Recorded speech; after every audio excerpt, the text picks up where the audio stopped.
एक ऐसी टीचर है जो देखने में स्टूडेंट की जैसी लगती है और वो लाखों ऐसे लोगों को ट्रेन कर रही हैं जो टीचर्स बनना चाहते हैं। इतनी कम एज में जो वो काम कर रही हैं वो हम सबके लिए, यानी आप लोगों के लिए, मेरे लिए, पूरी दुनिया के लिए एक बहुत बड़ी इंस्पिरेशन है। Let's give an energetic and warm welcome to the one and only Himanshi Singh.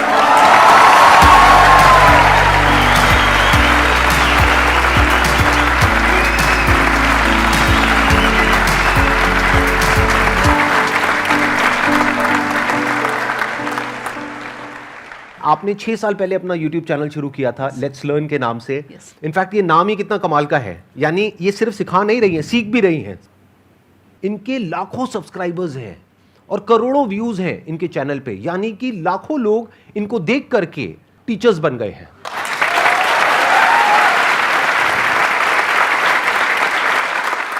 Thank you sir for having me here.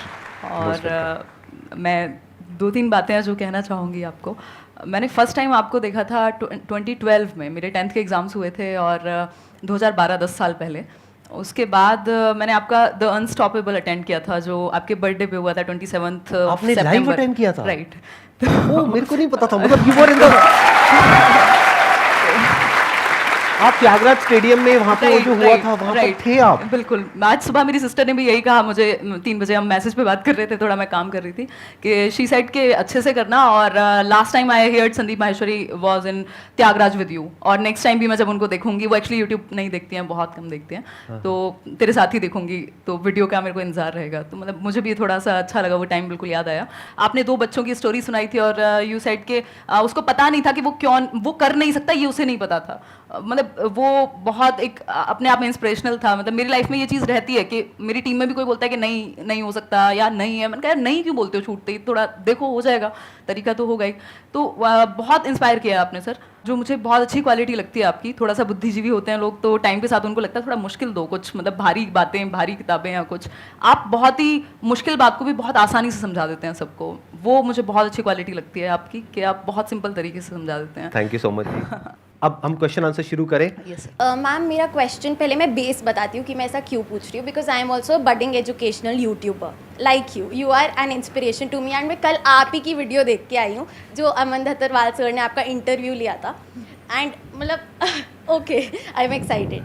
So the question is कि every YouTuber starts as a one man army, single handedly हम सब कुछ करते हैं, but एक point आता है जब you have to build a team, तो मुझे वो प्रोसेस समझना है that how does it happen, क्योंकि एकदम से आप पूरा एक लार्ज स्केल प्रोडक्शन, एक टीम नहीं ले सकते।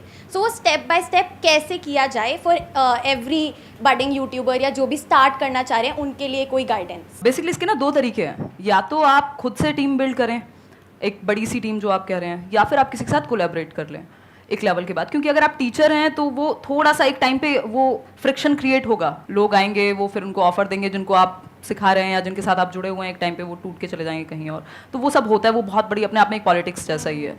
तो अगर आपकी पर्सनैलिटी वैसी नहीं है, मतलब मैं पर्सनली मानती हूँ मेरी वैसी नहीं है, तो उस केस में आप कोलैबोरेट कर सकते हो।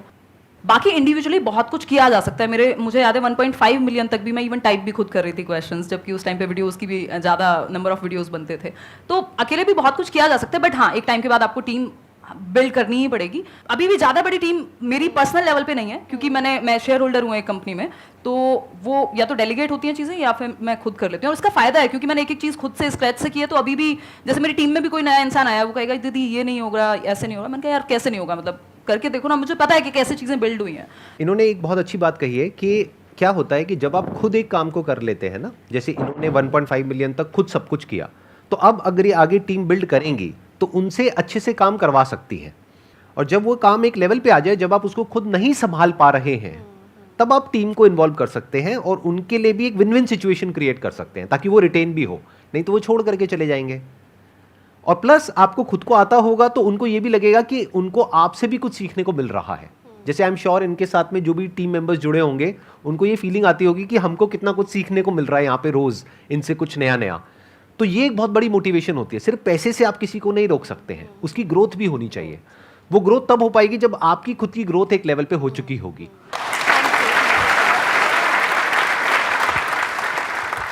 सर मैं एक डिफेंस एस्पिरेंट हूँ और मैं सीडीएस टारगेट कर रहा हूँ। तो सर प्रॉब्लम है कि अब सीडीएस मैं टारगेट कर रहा हूँ तो 2 केसेस हो सकते हैं, या तो एग्ज़ाम क्लियर होगा या फिर नहीं होगा। अगर नहीं होता है तो मैं बैकअप रखता हूँ, जैसे दिल्ली पुलिस सब इंस्पेक्टर या कोई भी गवर्नमेंट जॉब। तो मैम अब मैं क्या करूँ, या तो CDSE सिर्फ टारगेट करूँ एक एग्ज़ाम, या फिर सारे मैं एग्जाम्स टारगेट करता चलूँ कि नहीं दिल्ली पुलिस भी देखूंगा, मैं CGL भी देखूंगा। तो क्या करना चाहिए मुझे इसके दो तरीके हो सकते हैं। एक तो ये हो सकता है कि आप जो कॉमन सब्जेक्ट्स होंगे ही, जैसे रीजनिंग है, मैथ्स है, ये हर जगह पे आते हैं, बिल्कुल है। तो वो तो आपके एक ही जगह से तैयार हो जाएंगे। अगर आप CDS की भी, सिर्फ CDS की भी तैयारी कर रहे हैं, तब भी वो हो जाएंगे कवर। कुछ चीज़ें अलग होंगी। तो मुझे लगता है कि अगर आपके जो कॉमन सब्जेक्ट्स हैं उनको आप पैरेलली प्रिपेयर कर रहे हैं, और एक टाइम के बाद आपको लगता है पहले आप CDS पे ही फोकस रखिए, उसके बाद आपको लगता है कि CDS एक लेवल का तैयार है, तो जो बाकी एग्जाम्स भी, क्योंकि ऐसा नहीं है ना, हमारे हाथ में नहीं है कंट्रोल कि कब आएगा एग्जाम कौन सा, तो हम फिल तो सारे ही करेंगे, एटलीस्ट जो सेम कैटेगरी में हैं, आसपास के हैं। तो उस केस में जब आपने जो कॉमन सब्जेक्ट्स हैं वो पढ़ लिए होंगे, जो आपका मेन एग्जाम है, जो आपका प्लान है, जैसा कि आप कह रहे हैं, और उसके बाद जो बाकी बचे हुए कुछ सब्जेक्ट्स ही होंगे, थोड़ा बहुत ही चेंज होता है, वो आप जब वो एग्जाम आने वाला हो उस दौरान तैयार कर सकते हैं। तो दोनों चीजें हो जाएंगी। बट एक टाइम पे, मतलब एटलीस्ट 6 महीने 3 महीने तो आप एक एग्जाम को प्रॉपर दीजिए, ताकि एक लेवल आपका तैयार हो जाए कॉमन सब्जेक्ट्स का। बिल्कुल मैम। और सर सेकंड केस हो सकता है कि मैं क्लियर कर लूँ, तो देन सर मुझे SSB के लिए जाना होगा। SSB सर अब एक साइकोलॉजी टेस्ट होता है, पर्सनैलिटी टेस्ट। तो सर अब मैं अपनी पर्सनैलिटी एक ऑफिसर जैसे कैसे बना सकता हूँ, मैं कैसे अपना जो सोचने का तरीका है एक ऑफिसर जैसा कर सकता हूँ। आपको क्या करना है, ऐसे लोग जो वो बन चुके हैं, जो आप बनना चाहते हैं, जिस भी फील्ड पे हैं, उनके आपको इंटरव्यूज मिलेंगे ऑनलाइन। आप उनके इंटरव्यूज देखते चले जाइए। उसमें से भी कुछ ऐसे लोग होंगे जिनके जैसा आप बनना चाहते हैं, यानी कि वो आपका आइडल है। बिल्कुल तो सर। उनके इंटरव्यूज आप बार बार देखिए, 2 बार देखिए, 5 बार देखिए, 10 बार देखिए, 20 बार देखिए। तो क्या होगा, धीरे धीरे आपके बिहेवियर में वो चीज उतरने लग जाएगी और आप उन्हीं की तरह बिहेव करने लग जाएंगे। बिल्कुल sir. Right? Okay, thank you sir. Most welcome. Sandeep sir, I would really like to say one thing. Thank you to you and your team members.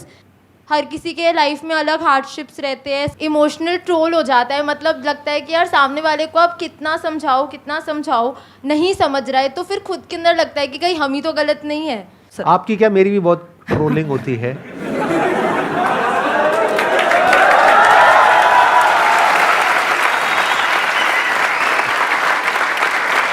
मेरा सिंपल सा इसमें आंसर ये है, लाइफ में हमसे गलती हो जाती है तो हाथ जोड़ करके सामने वाले से माफ़ी मांगो। अगर वो माफ़ कर दे तो बहुत बढ़िया है, अगर नहीं करता है तो आप खुद को माफ़ करो। खुद को कभी ब्लेम मत करो। माफ़ी मांगने से आप छोटे नहीं हो जाओगे, लेकिन खुद को ब्लेम नहीं करना है, क्योंकि गलती इंसान से होती है। हो गई आपसे गलती, यानी आपने कुछ करने की कोशिश करी और लोग आपको उल्टा बोल रहे हैं, तो आपको क्या करना है, ऐसे में आप कुछ मत बोलो किसी को भी, अपने काम को बोलने दो। अगर आपकी नीयत साफ है और आप अपने काम पे फोकस करते हो, और एक दिन ऐसा आता है जब आपका काम बोलने लग जाता है, तो अपने आप ही वो लोग जो आपको उल्टा बोल रहे हैं वो बोलना बंद कर देंगे। वो कब तक बोलेंगे, कभी तो सच सामने आएगा ना। एकदम। Thank you sir, thank you ma'am, thank you. मेरे जो पेरेंट्स हैं वो चाहते थे कि मैं गवर्नमेंट जॉब करूं, लेकिन मैं साइड बाय साइड अपना कंटेंट क्रिएशन का काम कर रही थी 1.5 साल से। लेकिन अब ऐसा पॉइंट आ गया है कि मैं उनको अब बताना चाह रही हूँ कि अब ये मैं करना चाहती हूँ। तो इसके अंदर पहली प्रॉब्लम यह है कि कन्विंस तो मैं जैसे तैसे कर दूँगी, लेकिन मुझे ये रिग्रेट आ रहा है कि उनकी मैं मतलब विशेज़ पूरी नहीं कर पा रही, तो उसका क्या करूँ। ये सिचुएशन ना, मतलब मुझे भी फेस करनी पड़ी थी एक टाइम में। मेरे फैमिली में सब टीचर्स ही हैं, गवर्नमेंट जॉब का पूरा है हल्ला एक तरह से। तो अभी आप किस स्टेज पे हैं ये उस पर भी डिपेंड करेगा कि आप अभी कैसे देख रहे हैं, आपको आगे तक का फ्यूचर कितना नज़र आ रहा है और कितना कॉन्फिडेंस है कि इस चीज़ में मतलब कर लोगे। देखो, इसमें 2 सिचुएशन हो सकती हैं। एक सिचुएशन ऐसी हो सकती है कि मैंने एक टाइम पे पापा को बोल दिया था कि मुझसे होगी नहीं जॉब ना, मैं 6 घंटे में खुश नहीं हो पाऊंगी, मतलब मैं कर ही नहीं पाऊंगी, मेरा दिमाग इतना एक्टिव रहता है अब कि मैं शायद वो उतनी शांत लाइफ नहीं हो पाएगी। तो या तो आपको अंदर से ये चीज़ लग रही हो कि यार यही करना है अब, तो मतलब आप जी भी नहीं पा रहे हो, मतलब आपको वो है अंदर से कि एग्जाम आ रहा है, बट आपका ध्यान उस चीज़ पे जो आप कर रहे हो एग्जैक्टली। तो अगर वो उस लेवल का है तो फिर तो देखो कन्विंस कर ही लेना चाहिए, और उनको बोल भी सकते हो 1-2 साल का टाइम ले सकते हो। इसी लेवल का है, इसलिए कॉन्फिडेंस है, कर लूंगी convince। बिल्कुल, जब है तो फिर तो करके देख लो। और दूसरा, टाइम है, 1-2 साल में कौन सा दुनिया खत्म हो जाएगी, मतलब आप कर सकते हो बात। तो घर पे बात करो, थोड़े दिन रहेगी, वो रहता है, सब जगह पे रहता है। और मतलब मैं वैसे कहती थी अपने दोस्तों में एक टाइम पे कि यार पैशन ना आपको समझ आता है, थोड़ा बहुत उनको आ जाएगा, बट उनको ना वो बाहरी मटेरियलिस्टिक चीज़ें या सोसाइटी की अगर हम बात कर रहे हैं या पेरेंट्स की भी कुछ हद तक, क्योंकि उनको आपकी सिक्योरिटी चाहिए, उनको ऐसा नहीं है कि आपसे कोई बहुत बड़ा पैसा चाहिए या कुछ, तो वो टाइम के साथ आ जाएगा अपने आप, फिर वो चीज़ अपने आप ही आपकी साइड लाइन हो जाएगी, आप खुद ही उनको भी आंसर मिल जाएगा। और इवन लास्ट ईयर भी आई थिंक वैकेंसी आई थी, तो मेरी मम्मी कह रही थी कि फॉर्म फिल कर दे। मैंने कहा मम्मी कैसी बातें करती हो और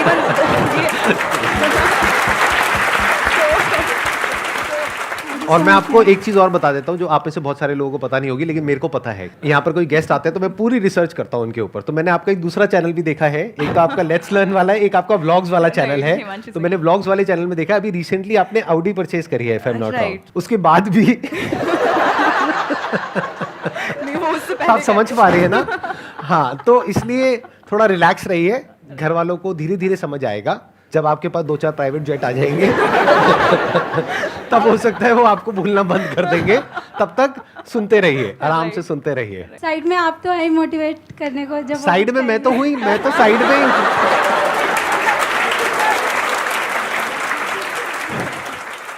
hello sir. Hello ma'am. Ma'am first of all आप बहुत क्यूट हो रियलिटी में।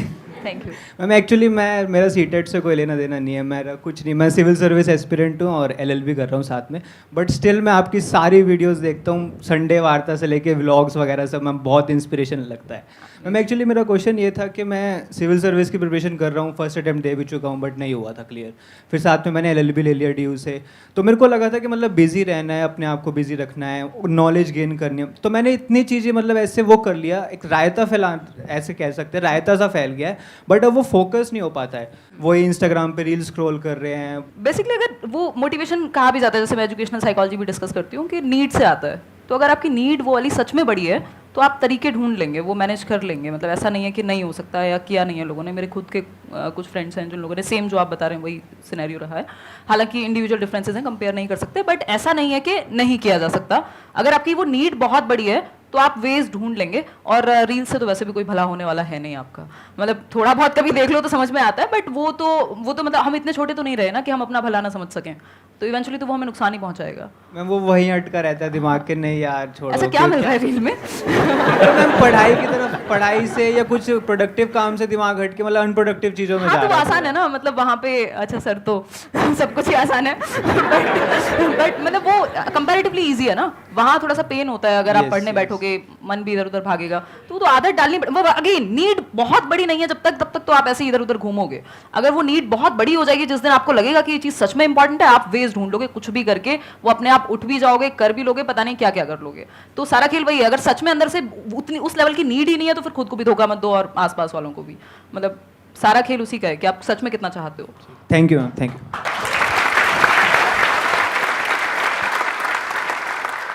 मेरे साथ ये हैबिट है एक तरफ से कि मैं अगर कोई पर्टिकुलर डेस्टिनेशन पे हूँ, कोई जॉब अगर मैं कर रही हूँ, कोई मैं डेजिग्नेशन कर रही हूँ अभी, तो मैं उसको ना ज़्यादा देर तक मैं कैरी नहीं कर पाती, मेरा इंटरेस्ट ख़त्म हो जाता है बहुत ही ज़्यादा जल्दी। जो कि मेरे फ्रेंड्स कहते हैं तुझे चीज़ों को कैरी करना चाहिए, और मेरे पेरेंट्स भी इस चीज़ को लेकर मुझे काफ़ी कहते हैं तेरा काफ़ी रिसेंटली मैंने भी CA के लिए अटैम्प्ट किया था, फिर मेरा दिमाग मतलब हट गया, वहाँ से प्रॉपर डाइवर्ट हो गया, फिर मैंने कस्टमर सपोर्ट ज्वाइन कर लिया, तो मेरा इंटरेस्ट बहुत जल्दी लॉस हो जाता है, और इसकी वजह से मुझे काफ़ी ज़्यादा प्रॉब्लम्स भी फेस करनी पड़ रही है, क्योंकि मेरा करियर एक तरफ से रुक गया है, हर जगह मैंने हाथ मार लिया और कुछ भी नहीं है मेरे पास अभी। तो मुझे ये एक तरफ से मुझे जानना है कि मीन्स एक जगह पर कैसे रुकें। तो ये सर से क्वेश्चन था कि मुझसे था? मैम आप दोनों से ही है क्वेश्चन। अच्छा, आप ये कह रहे हैं कि एक जगह पे टिक नहीं पा रहे हैं, बट मुझे लगता है कि अगर आप सच में काम कर रहे हो, मतलब जो भी आप अलग अलग जॉब्स कर रहे हो, अगर वहाँ सच में एक्सपीरियंस ले पा रहे हो और ईमानदारी से वो चीज़ कर रहे हो, सीखने को मिल रहा होगा बहुत कुछ, तो नुकसान नहीं है उस चीज़ में। मतलब कई बार हमें क्या चाहिए, हमें सारे आंसर्स पहले से चाहिए, बिल्कुल सेट होना चाहिए, स्क्रिप्ट थोड़े ना है, मतलब जिंदगी है, थोड़ा बहुत तो इधर उधर जाएगी। तो अगर आप सच में काम कर रहे हो, चिंता तब होनी चाहिए। अभी मेरे पास एक टीम मेंबर हैं, तो वो कल परसों कहने लगे कि दीदी मुझे ना इस बात की टेंशन हो रही है, किसी ने मेरे से पूछ लिया कि फ्यूचर का क्या है या क्या सोचा है। तो मैंने कहा तुम्हें इस बात की टेंशन क्यों है? टेंशन उन लोगों को होनी चाहिए जो कुछ नहीं कर रहे हैं। तुम यार मेरे सामने बैठे हुए हो, मेहनत करते हो, इतने मेहनती हो, 4 चीजें सीखते हो, फिर किस बात की टेंशन है? ग्रोथ तो हो ही रही है ना। तो जब कुछ ना कुछ कर ही रहे हो तो फिर नुकसान तो नहीं होने वाला, एटलीस्ट कुछ ना कुछ तो कर ही लोगे, मतलब वो सीख तो रहे हो ना एटलीस्ट। तो वो सीखना इंपॉर्टेंट है। अगर आपको अभी नहीं मिल रहा जवाब के एग्जैक्टली क्या करना है, मिल जाएगा, बट प्रोडक्टिव अगर आप हो, सच में कुछ कर रहे हो मेहनत से, तो इवेंचुअली सही दिशा ही होगी। ऐसा नहीं है कि कोई कि मतलब आप गलत जगह पे जा रहे हो। वो प्रॉब्लम तब है जब आप बैठ के डे ड्रीमिंग कर रहे हो। अनटिल अनलेस आप काम कर रहे हो तो फिर तो कुछ ना कुछ तो सीख ही रहे हो। एक है कि मैं क्या करना चाहता हूं या चाहती हूं, एक है प्रैक्टिकली आपको ये देखना होगा कि आप किस काम में एक्चुअल में अच्छे हो। जैसे अभी आपने बोला कस्टमर सपोर्ट डिवीजन में आप हो, तो कस्टमर सपोर्ट से क्या कनेक्ट होता है? सेल्स। और सेल्स में इतना पोटेंशियल है जिसकी कोई हद नहीं है। हो सकता है मैं आपसे पूछूंगा आप क्या करना चाहते हैं, आप कहेंगे मैं सिंगर बनना चाहती हूं, मैं डांसर बनना चाहती हूं, मैं ये बनना चाहती हूं, मैं वो बनना चाहती हूं। उसको छोड़ दीजिए। आप ये देखिए कि आप एक्चुअल में किस काम को करने में अच्छे हैं, जहां पे आपको रिजल्ट अच्छा मिलता है, जहां पे आपको एप्रिसिएशन मिलता है, जहां पे आपको ये लगता है कि हाँ मैं इस काम को कर सकती हूं। जो अभी आपने बोला मैं उसी पॉइंट को आगे बिल्ड कर रहा हूं, that could be customer support. तो अब आप इससे एक रिलेटेड लाइन है, दैट इज सेल्स। सेल्स से रिलेटेड लाखों बुक्स हैं, उसमें से जो कुछ कमाल की बुक्स हैं उसको आप पढ़ना शुरू कर देते हैं, तो ऑटोमेटिकली आपका जो दिमाग है वो सेल्स में आगे बढ़ता चला जाएगा। तो उसके लिए आपको क्या करना है, अपना पूरा फोकस डाला सपोर्ट को समझने में। आपने बोल तो दिया सपोर्ट, कस्टमर सपोर्ट, ये कोई छोटी चीज नहीं है। एक कंपनी के लिए कस्टमर से इंपॉर्टेंट कुछ नहीं है। अगर कस्टमर कंपनी को छोड़ देगा तो कंपनी बंद।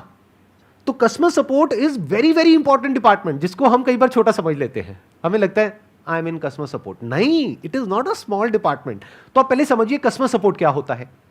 अभी तो आप बाय चांस उस फील्ड में चले गए हैं, आपने कहीं अप्लाई किया, आपको जॉब मिल गई, but you are not an expert in that field. आप ये नहीं कह सकते कि मैं दुनिया की बेस्ट कस्टमर सपोर्ट एग्जीक्यूटिव्स है उसमें से एक हूं, कि अगर मेरे पास में कोई कस्टमर आता है डील करने के लिए, चाहे वन ऑन वन, चाहे ऑनलाइन, चाहे कैसे भी, I can convert that customer. ये कॉन्फिडेंस अभी आप में नहीं होगा।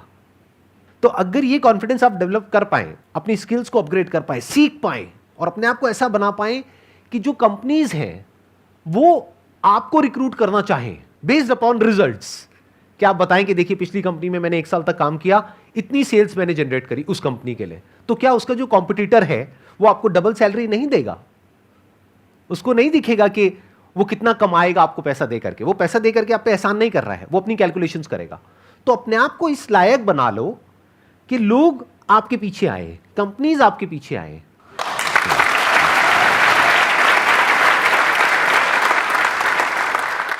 Ma'am, as you said that you used to live near a village type area and you started at a very young age. Right. So I want you to share the both supportive and unsupportive sides of the society. जो आपका ये question है कि supportive और unsupportive, जैसे ही हम जो traditional ways नहीं हैं, जो थोड़ा सा हटके हैं, आउट ऑफ द बॉक्स चीज़ें हैं या अभी उतना कॉमन नहीं है, उन चीज़ों में जाते हैं तो कई बार लोगों को समझ ही नहीं आता। इवन मैं अभी कुछ टाइम पहले अपनी नानी से मिलने गई थी, तो वो 90 प्लस ईयर्स की हैं, तो मुझे पता नहीं कितना टाइम लगा उनको समझाने में कि मैं क्या करती हूँ, और उनको कितना ही समझ आया होगा अभी भी मुझे पता नहीं है।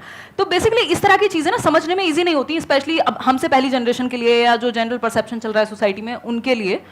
बट कुछ कुछ चीज़ें अपने आप समझ आएंगी टाइम के साथ। मतलब वो टाइम को जवाब देने दीजिए। आपको अगर सच में इंटरेस्ट है और आप उस चीज़ को करने में खुश हैं, आप सीख रहे हैं और एक हर दिन एक नया चैलेंज है और आपको लग रहा है कि आपकी ग्रोथ हो रही है और आपको पता है कि यहाँ तक का रास्ता दिखा है, क्योंकि ये ऐसी चीज़ थी जहाँ पे मुझे पता नहीं था कि ये करियर भी हो सकता है। इवन मैंने जिस दिन फर्स्ट वीडियो डाला मुझे नहीं पता था मोनेटाइजेशन जैसी कोई चीज़ होती है, वो वीडियो कैसे डालते हैं वो भी मैंने सर्च करके ही डाला था।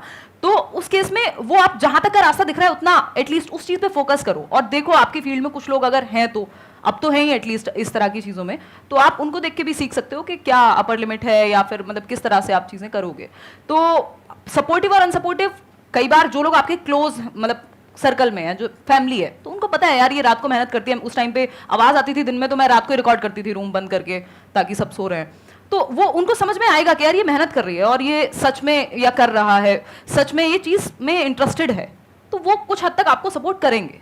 दूसरी चीज ना सपोर्ट करने की रही, तो आपको सबका सपोर्ट फर्स्ट डे या डे 1 पे क्यों चाहिए? मतलब जरूरी नहीं ना, ज्यादा लोग नहीं चाहिए होते। 1-2 लोग भी अगर आपको लगता है कि समझ रहे हैं तो ठीक है, उतना इनफ है। आप करते जाइए, ज्यादा समझाने की कोशिश मत कीजिए सबको, उसमें आप ही कंफ्यूज होंगे और परेशान भी होंगे जब लोग सपोर्ट नहीं करेंगे। तो मेरे साथ भी वही हुआ है कि मैंने एट टाइम्स, जहाँ पे मेरी बुक आई 2019 में फर्स्ट बुक, तो मेरे फादर बहुत खुश हुए और अभी तो वो नहीं है इस दुनिया में, बट वो सच में बहुत खुश हुए क्योंकि बुक उनको समझ में आसानी से आती थी। बुक मतलब सबको पता है कि भाई बुक लिखनी होती है, मेहनत होती है, ये वो, तो उनको वो चीज़ बहुत अच्छे से समझ में आई, उन्होंने और बहुत अच्छे से सपोर्ट किया। उससे पहले शायद उनको लगता होगा कि यार ठीक है टाइम पास के लिए मान लो, या फिर चलो उसकी कम्युनिकेशन स्किल्स डेवलप हो रही है, मेरे भाई ने कभी दिखा दिया उनको वीडियो।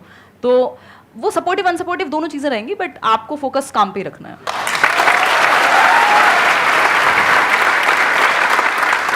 मेरे अंदर से सही में एक क्वेश्चन आ रहा है आपके लिए, मैं पूछ सकता हूँ बिल्कुल आपसे सर, बिल्कुल। कि इतनी कम एज में इतनी मेच्योरिटी आई कहाँ से आपके अंदर?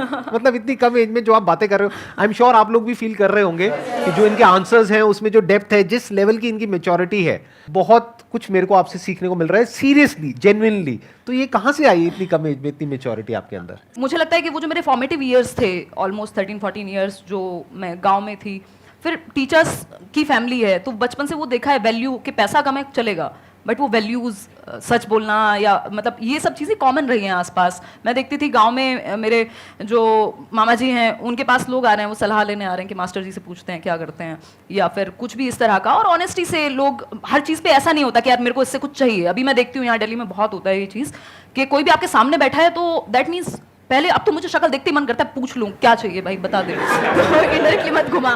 तो वो एक वो जो एक प्योरिटी है, वो चीज़ वहाँ से आई। फिर फादर भी हमेशा उसी तरह की बात, फैमिली बहुत ज्यादा मैटर करती है मतलब इस चीज में मेरे ये। और दूसरा जो एक्सपीरियंसेस रहे हैं अलग अलग तरह के, क्या ये जो आपने स्क्रैच से अपना ये शुरू किया और अपना ये पाथ बनाया और 6 साल में जो कुछ भी किया, उसने भी एक बहुत बड़ा रोल प्ले किया होगा सर? उसने क्योंकि वहाँ पे आपने ये बहुत कुछ सीखा होगा वहाँ से। बिल्कुल सर, बिल्कुल ये बात आप सही कह रहे हैं कि मतलब मैं अभी एक टेड टॉक भी हुई थी तो मैं वही कह रही थी, टाइटल था कि why not to become a millionaire, and I am saying this after becoming a millionaire my self.